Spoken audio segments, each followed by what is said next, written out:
It's that time once again to dig into our mailbag and see what all of you have to say. From bizarre entities under the bed to floating fairy lights, today's listener stories range from playful to downright demonic.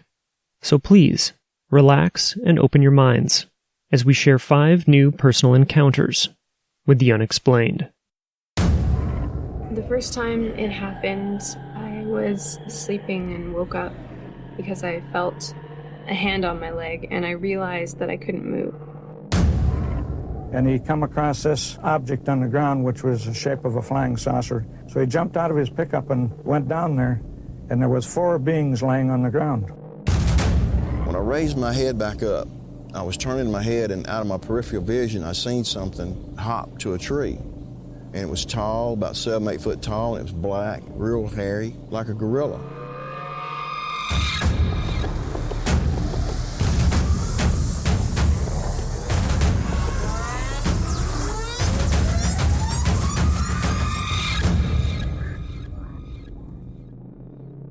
Welcome to the Paranormal Mysteries Podcast. I am your host, Nick Ryan.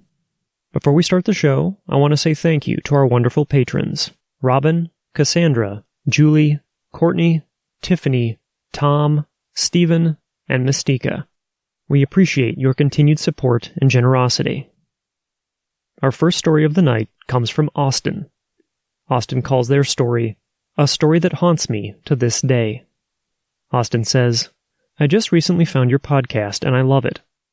When I was 10 or 11, I had moved into an apartment with my parents, and I was looking at what was going to be my room, and there were a few holes in the wall from what looked like someone maybe accidentally hitting it and breaking the wall.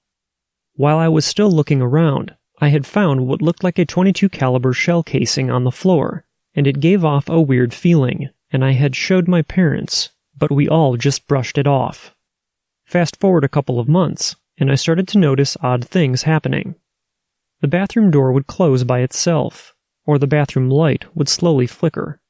I brushed it off as nothing but my imagination, until me and my dad were standing in the kitchen, and the bathroom light started to flicker on and off, and we could hear the light switch move. We went into the bathroom, and it stopped, and we both never talked about it again. Fast forward to the end of my time living there, I was babysitting my neighbor, and we were sitting in the living room when we heard someone talking in the other room, and I got scared. So I called the cops and then my parents. The cops arrived and searched the house, but there was nothing there. After I moved, I found that .22 caliber shell in a box, and I put it on my TV stand, and it all started again, the same things over and over again.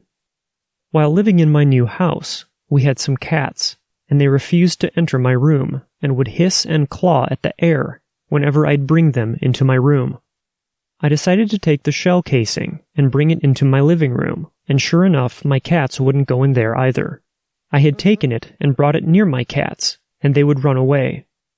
I shortly moved out of my parents' house and into an apartment with some roommates. I had thrown the shell casing into the drain, but the strange thing was that I found it in a box at my new house, which scared me.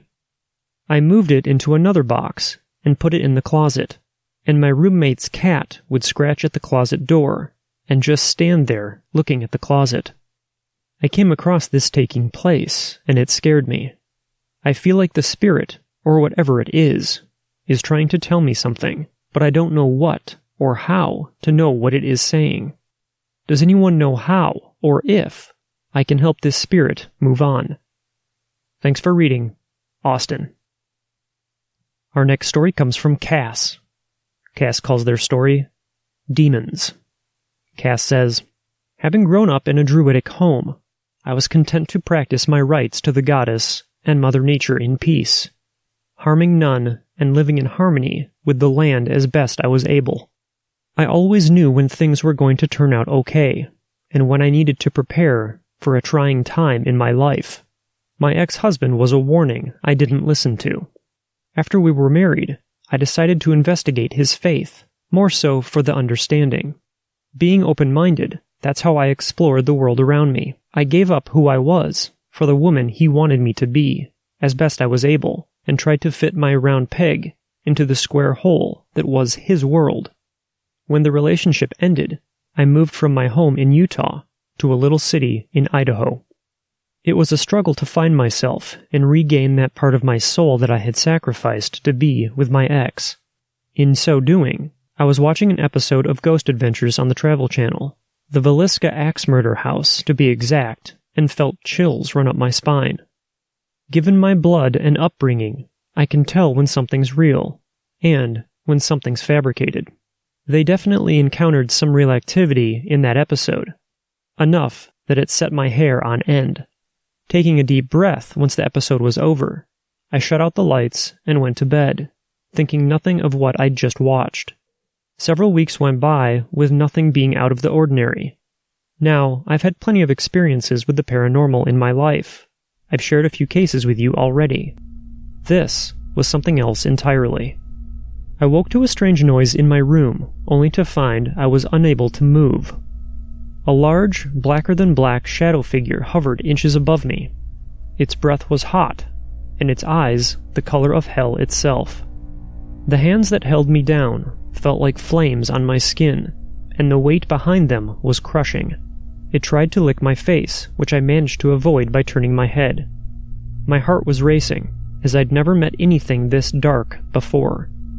It continued to press down on me, as though it wanted to shove me through the floor. Now, I'm not religious, but the soft voice in my head told me to reach for the sword of truth. That was the only way I would defeat the demon that held me down. Coincidentally, I sleep with a sword by my bed.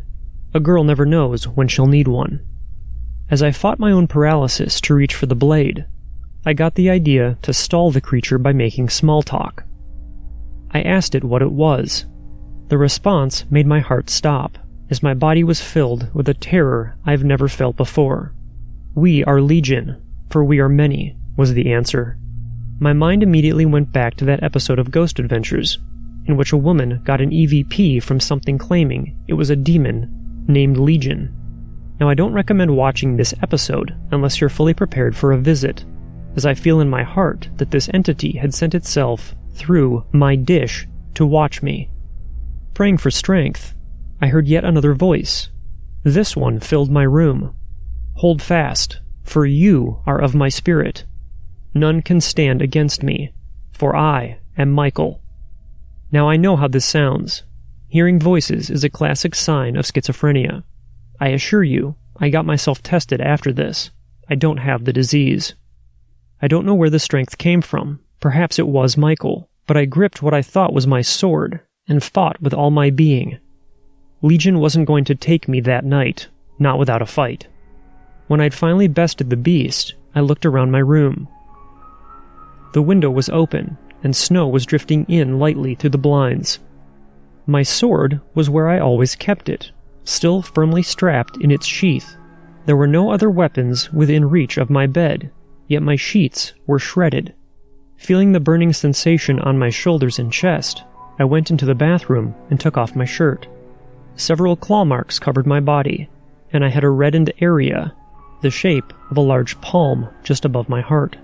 A single drop of blood was on my cheek, though I bore no other wounds than those mentioned. Wiping it away, I noticed that it was far darker than what blood should be, being almost black in color. I quickly washed up, wanting to remove any trace of the struggle I'd just had. Making my way to the kitchen to start a pot of coffee, once I changed clothes, I heard a knock at my door. It was odd, as it was just after 5 a.m. Turning on the porch light, I saw the stoop was empty. Opening the door as far as the chain would allow, I caught sight of a small box. While it was snowing and several inches already covered the ground, there were no footsteps leading to my door. Closing the door to remove the chain, I opened it again and reached for the box. It was warm, not like what I'd experienced in my room, but comfortable. Going back inside, I took the box to the kitchen and carefully pulled off the string that kept it closed. Inside was a bottle of scented oil, though there wasn't a label. It smelled like frankincense and sandalwood, 2 scents that are soothing to me. Beneath the bottle was a small note that had the word Michael written on it. Confused, I went back outside to look for the delivery person, sure that I'd missed them the first time. Spotting no one, I returned inside and went back to my coffee. Discussing this incident with one of my friends, she asked me to keep an open mind, as what she had to say might have been hard for me to hear. I gave her the look, as she'd known me longer than most people, and was there for me after several other paranormal encounters I'd had in my life. She knew I had an open mind, so I playfully told her that I wouldn't. She slapped my leg in good nature before going on to tell me that I was chosen. I wasn't ready, and it often took years for one to be trained. Michael's always did. When I asked her what that meant, she explained that Michael, according to the Bible, was an archangel, God's right arm, chief warrior among his army. Being a Michael meant that I was a defender, that I would be able to fight the darker forces lurking in our world once I was ready. The battle with Legion was an example she used, saying that she likely wouldn't have survived had the tables been turned. In the years following that strange conversation, I took every opportunity to learn about the archangel that I could. Oddly enough, many of my behaviors and personality quirks are common to people who are watched over, guarded, protected, and chosen by Michael. It's strange to hear the old saying, everyone has a guardian angel, and know that for me, his name is Michael. I've met demons and dark entities along the way, but something about that bottle, the one I still have, brings me comfort when I'm confronted with such pure evil. I keep it by my laptop for safety, and when I need to travel, I take it with me. I still adhere to the pagan ways of the Druid and Native American people, but I now know that light can be found in even the most abstract corners of our world, if only one has an open mind to look. Our next story comes from Mary. Mary calls their story, Blinking Lights Floating in the Air. Mary says, "Hello. I have a story that is different from UFOs and ghosts. It would be an honor if you were to read it on the podcast. One summer night, maybe in 2014 or 2015, I was in Windsor, Ontario with my family when somebody told us to look toward the neighbor's yard. We were seeing something floating about 10 to 20 feet in the air, but could only see when it would flash an LED white flash. Otherwise, we could not tell what it was when it was not illuminated. The size of the flash was probably that of a firefly's light. It was not very large, nor very tiny. The reason we didn't write it off as a firefly is because it was very clear that it wasn't. We have fireflies here every summer. We know fireflies illuminate a yellowish light, no more than 5 feet off the ground. This object was traveling much higher and much quicker. For example, we watched it blink above the neighbor's shed, and about 3 seconds later, it would blink above the neighbor's roof. We continued to watch it blink in one area, and seconds later, it would end up in a completely different spot. This thing was unpredictable. It was much different than how a firefly travels. I'm not sure how long we watched it dance around the yard until it completely disappeared. The feeling we had wasn't terror. We were intrigued and interested. There were about 10 of us there that night. Fast forward to maybe 2016 or 2017. I'm sorry I didn't keep the dates when this happened. My sister, best friend, and I were parked on the side of a road in a suburb one winter night. My sister said, "Look, there's that light again." My sister and I watched the blinking LED white light, but instead of it flashing high above, it was traveling from ground level to treetop level. Again, the speed and distance of it was not similar to a firefly's. Plus, it was a Michigan winter. Fireflies, let alone bugs, hardly exist during Michigan winters. My friend unfortunately couldn't see what we were seeing. Again, I don't know how long we watched it until it disappeared. The way it disappears is not by blinking anymore. It's not like it would fly off into the distance, all while still blinking. One night, maybe a year later, I searched for answers. I came across a thread on a website of around 10 stories of similar sightings. A lot of them happened to be in Michigan as well. Lots of people said the same things as I did. They saw an LED-looking light that would blink high up, and seconds later, it would be in a completely different spot. My theory is that it's a flying camera. It's definitely creepy, but it didn't give me a feeling of dread or fear. I need to know if anyone else has seen this, and if they have any theories. It's not as interesting as Bigfoot or a UFO, so people don't really care to usually listen. If you have time to add this, please do. I live up in northern Michigan. Out of respect for the creatures, I will not name where I was. This summer, I was with two of my friends hanging out around 2 a.m. We were sitting on a huge lawn looking over Lake Huron. This is when I brought up my story of the blinking lights floating in the air. As I was telling the story, one of my friends exclaimed that they were fairies. We always wanted to find fairies, so I laughed and said, "Yeah, they're fairies." Then my other friend changed the subject and said, "So what? You saw a blinking light." Right as she said that, a yellowish-white light blinked 2 feet above our heads. All three of us tilted our heads up to see what just happened. About a second later, the yellow light was to our right, rapidly blinking 4 times, as if it was saying hello, and then it was gone. We stared in that direction in hopes of seeing it again. Eventually, the creature landed in the grass and would blink occasionally. My friend wanted to go over there, but I was pretty creeped out, and I know fairies can be pranksters. I was afraid it would do something to us. Now I regret not following it. I have to clarify, this was also unlikely that it was a firefly. First, the chances of a firefly doing that are comical. Second, I have lived in that area for 3 summers and have not once spotted fireflies. I was continuously bummed every summer that there weren't any fireflies. Third, that was the only firefly we've ever spotted that entire night. I believe it was a fairy, but I don't think this ties in with the mysterious blinking LED light phenomena. Thanks for reading, Mary. Mary's story reminds me of a topic that we'll be covering in a future episode, and I'd like to share an article from Week in Weird that briefly discusses what I believe may be a similar phenomenon. The article says, long before the advent of the photograph, people reported seeing strange lights or balls of light, which they associated with ghosts, fairies, and other supernatural beings. They were given many names, each one having its own story or superstition attached to it. Commonly, they were referred to as ghost lights or spook lights. Many reports were near marshes or bogs, leading most scientists to dismiss all cases as swamp gas. Their explanations are still argued to this day, yet we've forgotten some of the truly bizarre ghost light tales of the past. Popular in parts of medieval Europe was the idea of the corpse candle, not to be confused with the hand of fate, or glowing balls of blue, red, or white light observed in cemeteries and along roads. It was believed that these lights were a forewarning of death. Some superstitions held that the lights would follow a coming funeral route, leading from the front door of the person who would soon be dead to his or her grave. Others believed that the lights accompanied the souls of people who were still lingering after death. After all, ghosts needed some way to light their way on their nightly hauntings. The strange thing about these lights was that they couldn't be approached. If someone tried to walk up to it, the light would dim or vanish.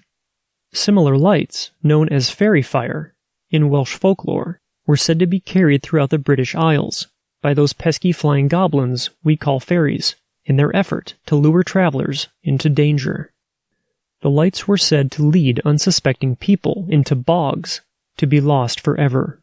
This belief led to another name, Ignis Fatuus, a Latin term meaning foolish fire, since you would have to be a fool to follow them to your death. The idea of these lights being dangerous, alluring beacons also factored into the backstory of one popular name used in Great Britain and among early American colonists, called Will-o'-Wisp. I'll return to this topic in the near future, but I thought that article was worth sharing. Our next story of the night comes from Jake. Jake calls their story, Strange Feeling. Jake says, Hi Nick.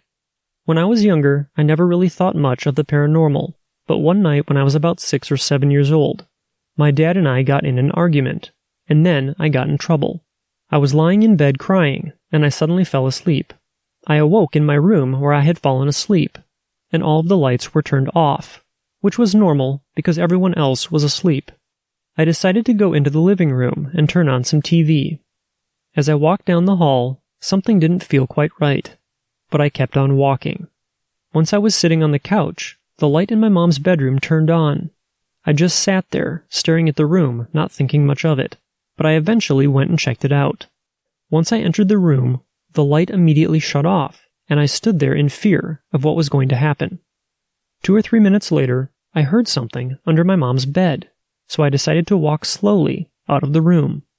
I took 1 step, and something grabbed me and pulled me down to the ground, but I was able to run away. I started to cry, and then my mom heard me and woke up and put me back to bed. Once I was lying in my bed again, I remembered what the thing looked like when it ran away. It was about 3 or 4 feet tall, very skinny, with nothing on except clothes that were torn up. Its face looked like an old woman's face, but decaying and rotting, and one other feature that it had was that it had no eyes. Sorry if this story isn't that interesting, but it was really strange if you were the one who experienced it. Thank you for your time, Jake.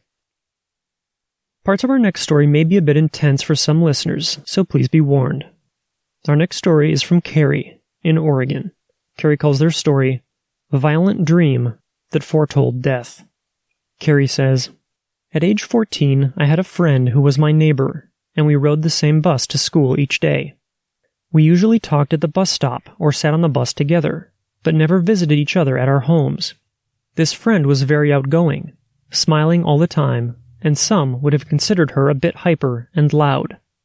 The bus driver would have to tell her to sit down and lower her voice quite often. We just chalked it up to the bus driver being old and crabby. One night, I had a very intense dream, so intense that I still recall it 33 years later. In my dream, my friend and I were on the bus, and she was being her hyper self. Suddenly, our bus driver stopped the bus, yanked my friend from her seat, threw her against the bus, and shot her with a handgun. The bus driver left her lifeless body on the road and got back on the bus. He then looked at me, and I could see that the bus driver was Adolf Hitler, who would have been close to 100 years old. I woke up immediately from the dream, as it was so shocking, vivid, and horrible. The next day I told my friend about this dream, and she just laughed, thinking it was funny. Exactly 2 days later, the police, an ambulance, and fire truck were at my friend's house, and I learned that my friend's mom had committed suicide. I don't know if my dream was prophetic, but I've never had such an intense nightmare in my life as that one. After her mom's death, my friend moved away, and we lost touch. As I stated earlier, I never went to my friend's house, nor did she share much about her family. I don't dream of future events anymore, but I think I do have a form of clairsentience. I can pick up on feelings, moods, or motives very quickly on people, almost as if I'm feeling what they feel. Thank you for sharing my story. This dream and the trauma my friend felt has always been a very sad memory in my adolescence.